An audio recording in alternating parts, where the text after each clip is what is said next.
Hi guys, I'm Shmee, hello and welcome back to the channel where today is going to be an exciting one, putting these two cars up against one another here on the drag strip in Texas. I'm out here during the Where's Shmee US Edition Tour in the GT500, today visiting Hennessey, who have kindly lent me the Corvette C8 convertible for the purpose. Now today's video is sponsored by Wejo, whose connected car technology features in the C8, and we'll touch more on that later on. But these two are going to be fascinating against one another in just a moment. Two very iconic American cars, the GT500, the ultimate Ford Mustang muscle car, the Corvette C8, the latest generation, the first mid-engine generation, but two cars that actually cost about the same amount. Now what this is going to come down to is traction in the GT500. The C8 will be better off the line, I suspect, but we're going to see exactly what happens after a quick overview with both cars before it's time to get three races back to back to see how they stack up.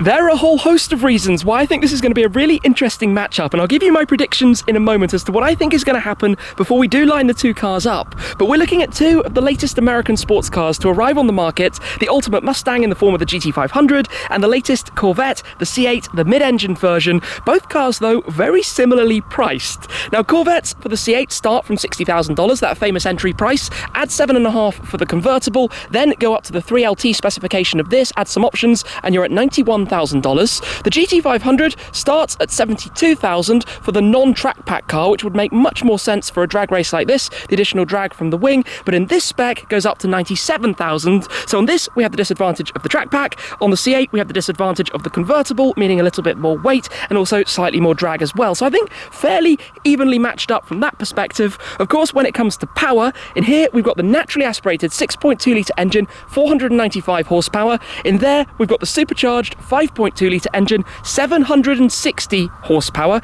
Massive numbers, but much harder to get the traction down. And of course the C8, with the weight of the engine in the back, helps significantly getting the grip through the rear wheels, which will no doubt help it get off the line a little bit faster. So this is why I think it's going to be quite a matchup. Both have launch control, both have dual clutch gearboxes, the 8-speed in the C8, the 7-speed in the GT500, but I've never actually driven a C8 convertible, so maybe I'll take this for a couple runs around before we get back for the start of the race.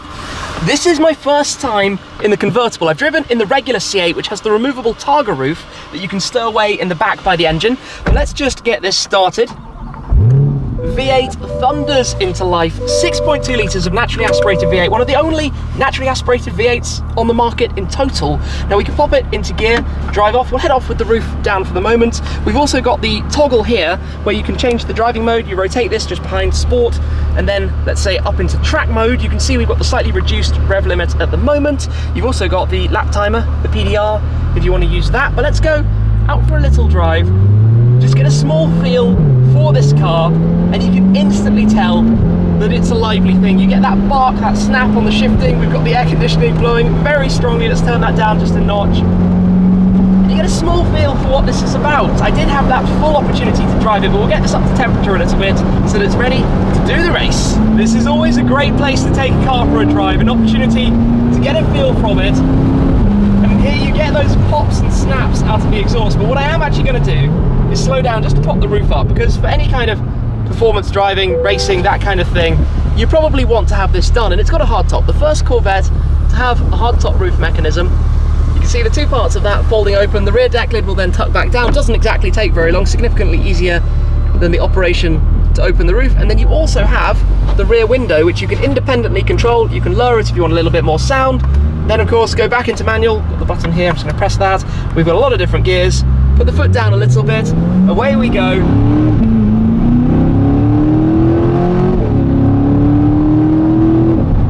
And it sounds the part, significantly quieter though than the GT500. But what I'm looking forward to seeing though is how this hooks up around a track.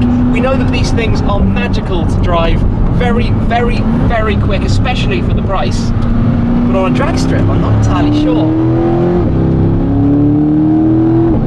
Before we get underway then with this drag race, today's video is sponsored by Wejo. Wejo's connected car technology is currently in 10.3 million cars like the Corvette C8, and they actually collect 12 billion real-time data points per day. Technology that is, of course, shaping up the significant future of cars like this. Connected car data is very much in real-world usage. Many different cars are connected in different ways, but cars like the Corvette C8 are using Wejo's technology, which enables the car to communicate all sorts of different things, to gather diagnostics data that can lead towards future design decisions. They can help as well detecting any issues with the car, perhaps before even the driver is aware of them, as well as in the future offering in-car purchases, usage-based insurance, and even automated roadside assistance, amongst others. The purposes of this are widespread, but for example with city planning, they can help with increasing safety and reducing emissions, while also improving transit times across the US. And a recent example of the data coming together here in Texas, when the weather was significantly colder than it is today with the snowstorms,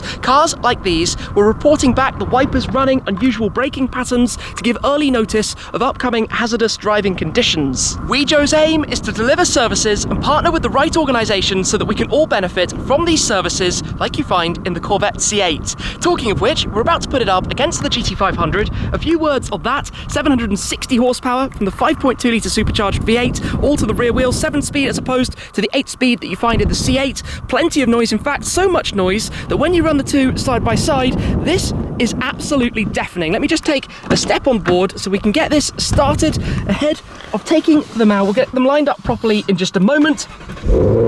You see what I'm talking about. Now, to do the drag race, we will put the cars into the right modes. We will be using the launch controls. I think it's time probably to get ready for this. With the two cars side by side, quickly, some predictions about what's going to happen. Before Alex from Hennessey joins and drives the C8, I will take the wheel of the GT500. Of course, this car, with 265 horsepower more, you would expect is going to steamroller through, but getting that power down is a challenge, whereas the C8 has the weight over the back and is significantly lighter. I think the C8 will get on the move, and the GT500 is going to pull on through. Now let's see if that's exactly what happens. We're all lined up then. I've got the left side. Alex from Hennessey is over there in the Corvette C8 on the right. We're going to do 3 runs to see how this goes. I've got some ideas, but let's get it started. Alex, are you ready? I'm ready. I'm going to try and spank you. Well, let's see how it's going to go. Let's get this started. Let's do 3 runs and see how they go. All right, here we go. Here we go.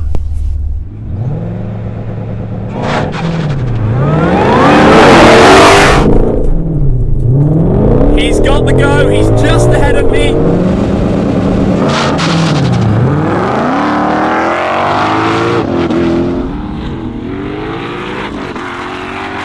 But this is where the power is going to pull me on through. Go!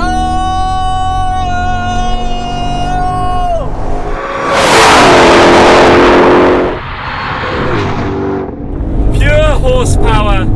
Exactly as expected. Wow, that's 760 horsepower for you, pulling through like a freight train. Oh yeah, but it's incredibly impressive how quickly that Corvette gets off the line. The weight over the back gets the traction. Certainly the first part of the drag, it is off. All right, pulling back around then. Getting lined up. Are you ready to go for number 2? Oh yeah, I'm ready. I'm kind of worried now because you have all that horsepower and you reeled me in. All right, ready and set. Let's get on the launch and let's go.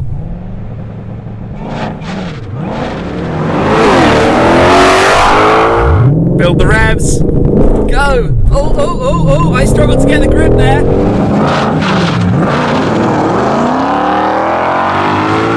He's off.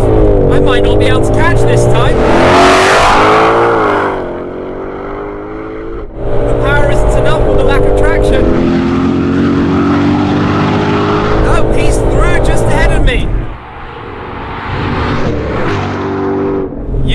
Lack of traction for me at the start, couldn't get the grip, couldn't get off the line, and just not enough power to catch you in the strip we're using. Come on, baby, we won! We have 250 less horsepower! It's all about traction, isn't it? There's so much more to this game. It's not just brute power. For the 3rd run here, I've decided to turn down the RPM on my launch control slightly to see if that helps me get some grip. But this is it. We've had one each so far. Let's see what happens on run number 3. All right, 1-1. This is the tiebreaker. Pressure is on. Get the revs. Go.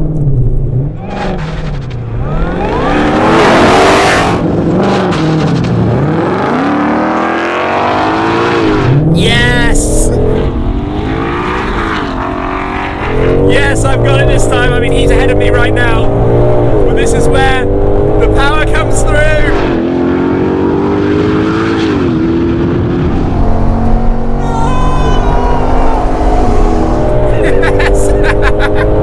Wow, that was surprisingly close. That was epic. I mean, we were really quite close there. It's all about traction though, isn't it? If this can get the grip, this will get through. Absolutely.